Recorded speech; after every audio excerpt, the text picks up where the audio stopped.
ఆంధ్రప్రదేశ్ ప్రభుత్వం రాష్ట్రంలో stock exchange ఏర్పాటు చేయాలని నిర్ణయించింది. ఇందుకోసం చర్యలు ప్రారంభించింది. ప్రస్తుతం స్టాక్ మార్కెట్ల ద్వారా పెట్టుబడులు సమీకరించాలంటే ముంబైలోని Bombay stock exchange, national stock ఎక్స్చేంజ్ల ద్వారా మాత్రమే సాధ్యమయ్యేది. ఎన్ఎస్ఈ లేదా బిఎస్ఈ ద్వారా ఐపీఓకు వెళ్లాలంటే చాలా ఖర్చు అవుతుంది. స్టాక్ మార్కెట్లో రిజిస్ట్రేషన్ కోసమే 1.5 నుంచి 2,20,00,000 వరకు ఫీజులు చెల్లించాలి. చాలా కంపెనీల మొత్తం విలువలో రిజిస్ట్రేషన్ ఫీజులే 10 నుంచి 15% వరకు ఉంటున్నాయి. చిన్న మధ్య తరహా కంపెనీలపై భారం తగ్గించడానికి ఏపీలో ఎంఎస్ఎంఈ ఎక్స్చేంజ్ ఏర్పాటు చేయాలని రాష్ట్ర ప్రభుత్వం నిర్ణయం తీసుకుంది.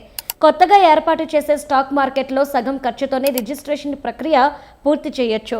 అంటే ఐపీఓకు వెళ్లాలనుకునే కొత్త కంపెనీలు 75 లక్షల ఫీజు చెల్లిస్తే సరిపోతుంది. కంపెనీ విలువ నిర్ధారించి షేర్ల విలువను లెక్కగట్టే మార్చెంట్ బ్యాంకర్లు కూడా భారీ మొత్తంలో ఫీజులు వసూలు చేస్తారు. ఇక ఈ ఫీజులకు ఒక లిమిట్ పెట్టాలని ప్రభుత్వం ఆలోచిస్తుంది. మైక్రో, స్మాల్, మీడియం లెవెల్ కంపెనీలు ఐపీఓకు వెళ్లేందుకు రాష్ట్ర ప్రభుత్వమే అవసరమైన మార్గదర్శనం చేస్తుంది. చిన్న కంపెనీలకు ఉపయోగపడే ఎంఎస్ఎంఈ ఎక్స్చేంజీ స్థాపనకు అవసరమైన టాస్క్ ఫోర్స్ నియమించడానికి సీఎం చంద్రబాబు నేతృత్వంలోని మంత్రిమండలి ఆమోదం తెలిపింది.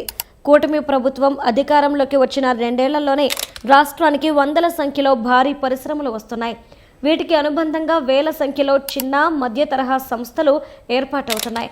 ఇలాంటి స్మాల్ స్కేల్ ఇండస్ట్రీస్ పెట్టుబడి కోసం ముంబై వరకు వెళ్లాల్సిన అవసరం లేకుండా రాష్ట్రంలోనే స్టాక్ ఎక్స్చేంజ్ ఏర్పాటు చేయడం పారిశ్రామిక అభివృద్ధికి ఊతంగా నిలుస్తుంది.